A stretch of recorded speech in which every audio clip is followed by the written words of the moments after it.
लेकिन एक बड़ी अद्भुत बात होती है, आप रामायण भी पढ़ करके देखो कि जिस समय भगवान राम का जन्म हुआ वो कब हुआ था? भगवान राम का जन्म किस समय हुआ था? दिन के 12 बजे। कब हुआ था?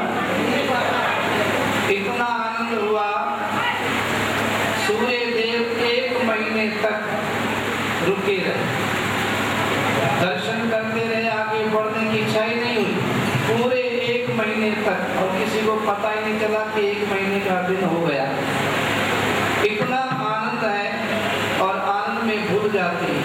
अब सूर्य देव ने तो आनंद लिया, अब चंद्रदेव जो थे वो प्रभु के पास शिकायत लेकर के पहुंच गए। बोले भाई आप भी बड़े पक्षपाती हो गए, दिन में जन्म लिया, सूर्य देव को दर्शन कर रहे, मैं कहाँ जाऊं? अब सूर्य देव को चंद्रमा कैसे आएंगे? रात वाली जो भी चीजें वो तो दर्शन नहीं कर सकती। तो प्रभु ने कहा चिंता मत करो, हम आपको भी मौका देंगे। फिर ऐसे समय आएंगे जब सूर्य देव का नाम निशान नहीं होगा। तो कब आए भाई?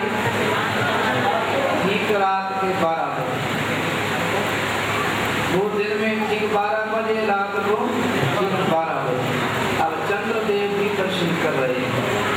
अब इसमें कुछ समझने की बात भी है।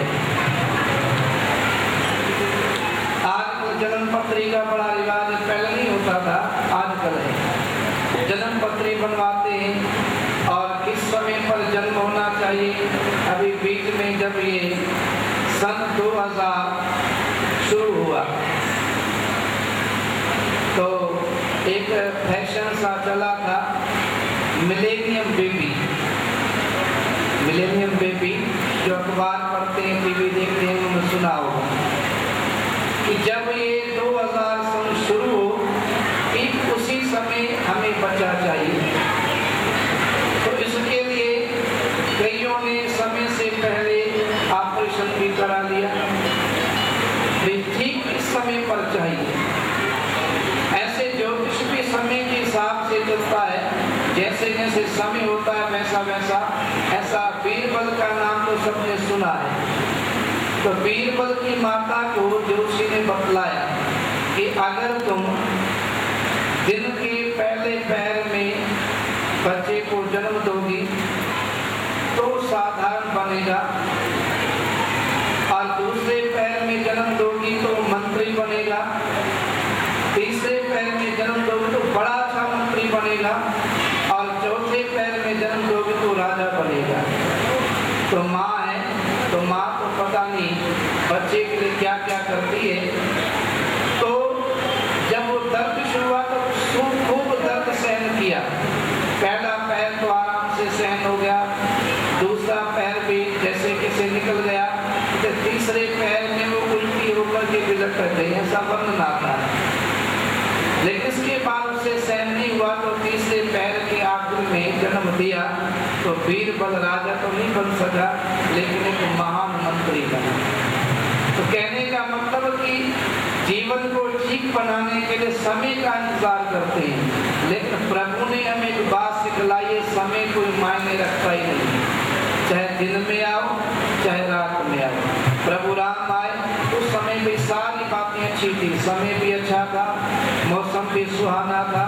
लेकिन जिस समय कृष्ण जी आए उस समय कोई समय अच्छा नहीं, मौसम सुहाना नहीं, मौसम बड़ा भयानक, बड़ा भयानक मौसम। और समय भी कैसा है भाई, जो चोर डाकू डिकोरे का समय होता है, ऐसे समय में आए, लेकिन फिर भी वो महान बने।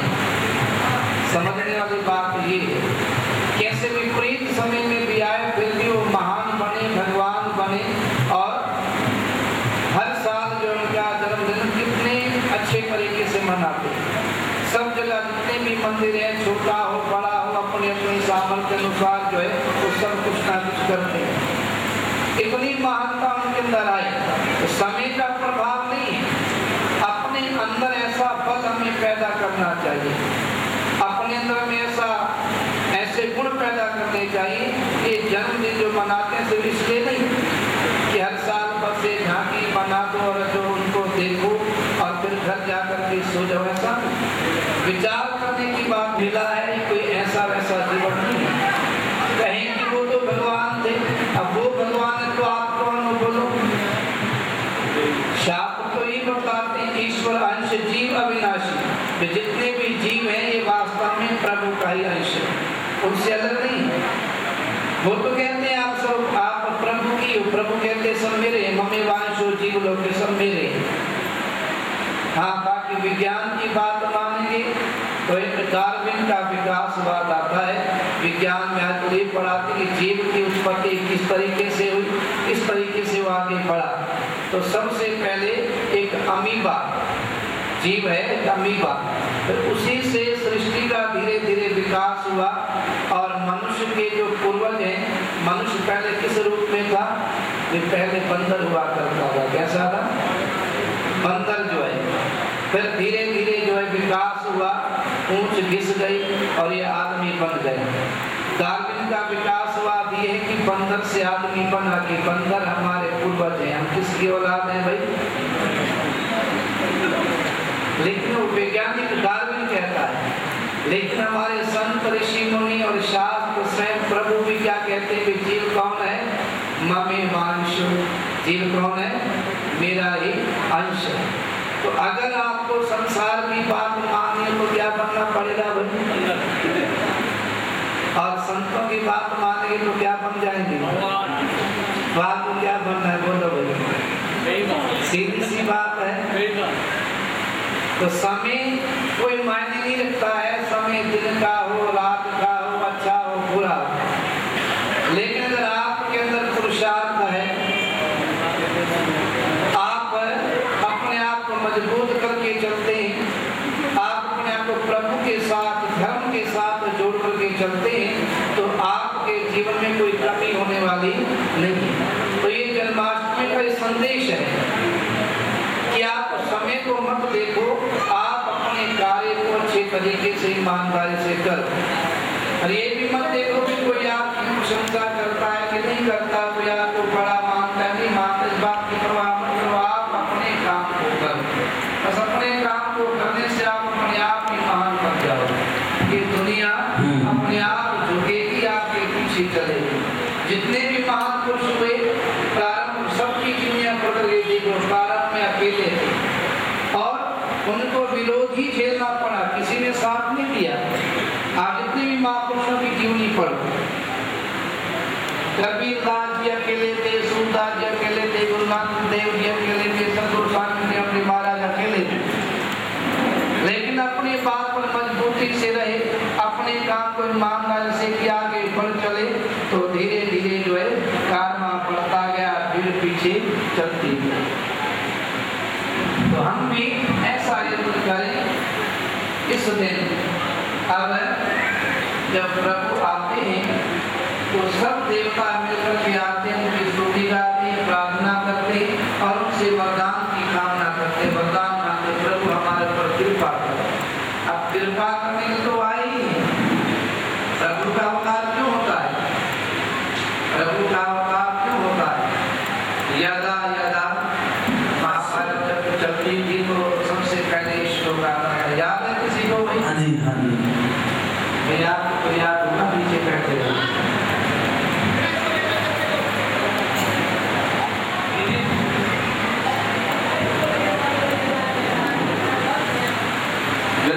गानों की अंताक्षरी हो जाए। जब जब धर्म की हानि होती है और असुर अधम अभिमानी बढ़ जाते हैं, तब तब प्रभु अवतार लेकर के आते हैं सज्जनों की, संतों की रक्षा करने के लिए। तो रक्षा करने के लिए तो आए, उनका काम यही है। लेकिन हम जो प्रभु के आगे बैठे हैं और प्रभु के आगे हमको भी कुछ मांगना है, क्योंकि जब भी बड़े आते हैं, परंपरा है, मर्यादा है कि कुछ ना कुछ उनसे मांगना पड़ता है, मांगना चाहिए। लेकिन क्या मांगना चाहिए, इस बात का ख्याल करना है। तो एक भजन है, तो सारे मिलकर के साथ साथ बोलेंगे कि हमको क्या चाहिए।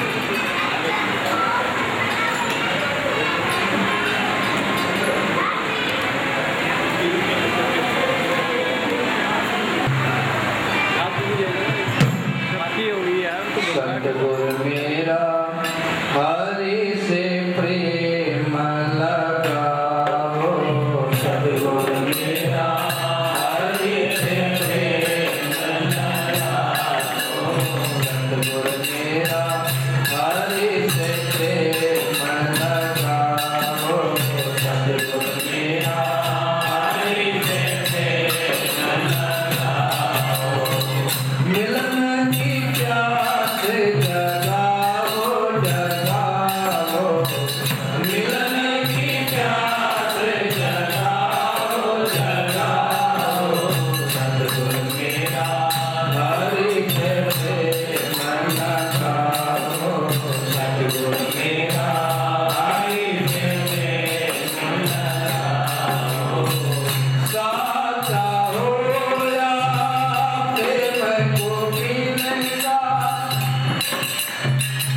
मिल गए, बस और क्या चाहिए।